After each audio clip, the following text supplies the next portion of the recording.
நீங்க ஓட் போடுறீங்க, அந்த ஓட்டோட ரைட் எல்லாருக்கும் ஈக்குவலா இருக்கா? The same weight is applicable for every vote? Most of us say yes, because that's what democracy means to us. But the truth is not exactly that, and that is where we begin this conversation.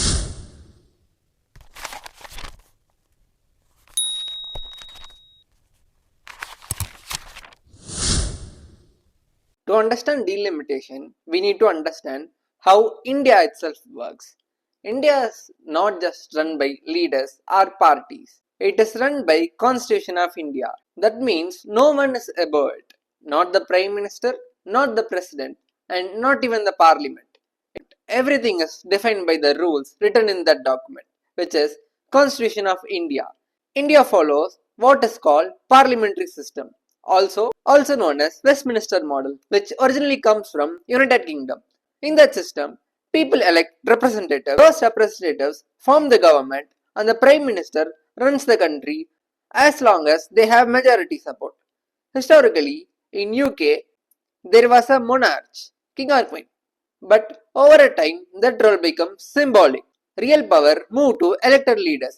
India adopted this model, but with one important difference. In UK, Parliament is supreme, but in India, the Constitution is the supreme. That means even Parliament cannot cross certain limits. Now, this brings us an important concept called federalism. India is not a country where everything is controlled from Delhi. Maybe states have their own governments, they have their own powers, they have their own authority. எல்லா பவரும் CG கிட்ட மட்டும் இல்ல. Equal importance has also given to the states. This balance is what allows diverse country like India to function, because Tamil Nadu, Uttar Pradesh, Kerala, Maharashtra all are very different in culture, economy, language and priorities. Now here is where things start connecting. If India is federal, then representation matters, right? How many MPs a state has directly affects how much voice that state has in national decisions. More MPs means more influence. Less share means less influence. That is why seat distribution is not just a number, it is a power. So, how do we decide how many MPs each state gets? That is where census comes in. Census is a process of counting people. It happens every 10 years once. It tells us how many people live in each country and where they live. The last completed census was around 2011. The next one, which was scheduled on 2021, got delayed. Officially, the reason given was COVID and logistical challenges. But politically, this delay has created a lot of questions. Census delay ஆனது natural டிலேவா இல்ல டெலிபரேட்டா ஏதோ பண்ண நினைக்கிறாங்களா? இதுதான் கான்ட்ரவர்சியா ஆரம்பிக்குது. Some leaders say delaying the census allows the government to control when delimitation happens. The government says it was unavoidable. So already, even before we reach delimitation, there is a disagreement. Now why is this census after 2026 is so important? Because the entire system of seat distribution has been frozen for decades, and that freeze is ending. To understand this, we need to go back in history. In 1970s, India made a decision to freeze delimitation. That means even though population changed, the number of seats each state had did not change based on the new population data. Why was this done? Because some states, like South states, control the population growth effectively. If delimitation happened strictly on population basis, those states would lose seats. That would be unfair, right? So India said, let's not punish the states. So in 1970s, they made an amendment to the constitution which said, let's not punish the states which did the birth control bill, and that freeze continued till 2026. Now we are at the turning point. Okay, wait, let me explain. So I say delimitation. So what is delimitation? Delimitation is a process of deciding how many seats each state gets in the Lok Sabha and redrawing constituency boundaries based on population. It tries to ensure that each MP represents roughly equal number of people. எவ்வளோ MP ஒரு ஸ்டேட்டுக்கு இருக்கணும், அந்த constancy boundary எப்படி இருக்கணும், இதெல்லாம் define பண்றது தான் delimitation. This is based on population. Population is based on census data. So now, how are census and delimitation is connected? Census gives data Delimitation uses that data. Without updated population data, you cannot redistribute seats fairly, right? Now comes the most important part. Why delimitation becoming important now? Because the freeze is ending and population has changed massively since 1970, India cannot continue forever with same 545 seats because it is an outdated representation. So the government is proposing to expand Lok Sabha from 543 seats to 850 seats and restart delimitation and link women's reservation to this process. This combination is what makes this movement very powerful. This is why opponent party shouts this is a very powerful bill which is going to reset the whole system. Now let's talk about numbers because numbers remove all the emotions and shows you the reality. States like Uttar Pradesh are expected to increase from 80 seats to 143 seats. That's a massive jump, right? Bihar also sees a strong increase. But now look at Tamil Nadu. It goes from 39 seats to about 49 to 50 seats. On surface, it looks like a growth, but the percentage share drops from 7.16 to about 5.8%. Kerala shows a similar pattern too, and also other southern states shows that because southern states has effectively done the birth control. This is the most important insight you need to understand. Seats increase, but the power decreases because total seats are now increasing to 850.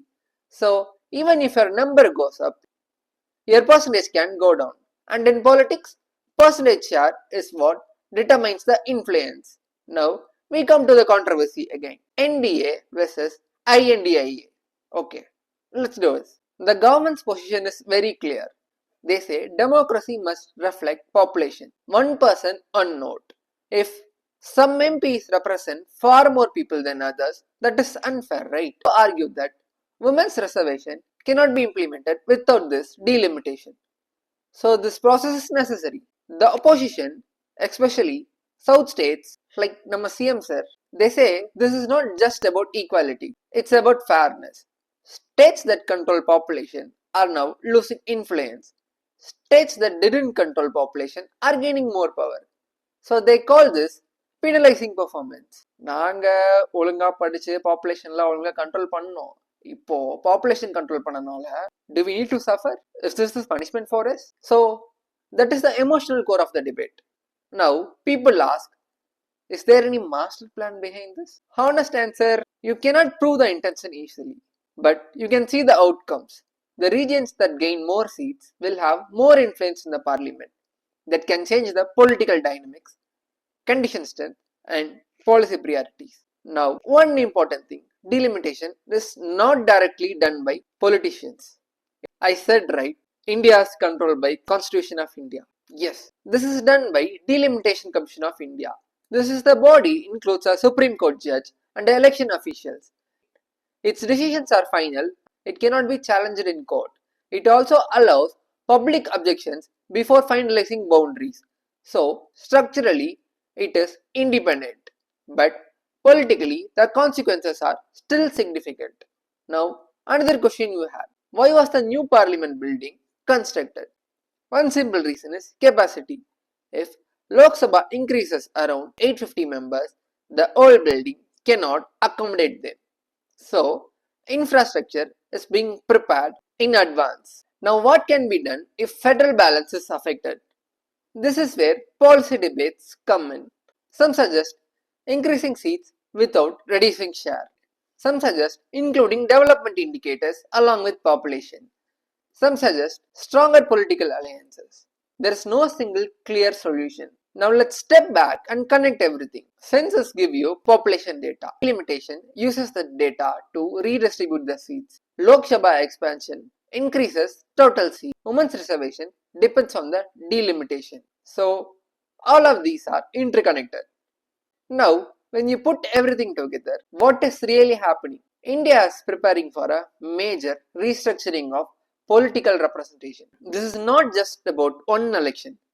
This will affect how power is distributed for decades. What is expected next? Delimitation likely to happen after the next usable census data. Seat expansion will happen. Women's reservation may be implemented after that. What is unlikely is a complete rollback because re-representation imbalance is already too large. And finally, what is this really about? Is this politics? Yes. Is this federalism? Also yes. இது north west south fight இல்ல. This is not about north versus south. This is a deeper question. This is more deeper than that. How powers redistribute. Should it be purely based on population or should be based on performance and fairness? There is no perfect answer in our constituency. But whatever answer the constituency chooses, that will define the future of its democracy. So next time when you hear the word delimitation, don't think of it as a technical term. Think of it as a question: who gets power and why? And more importantly, what does that mean for you? I'm Arvind Rajaram and this is Knowtoks, where we talk everything which makes sense.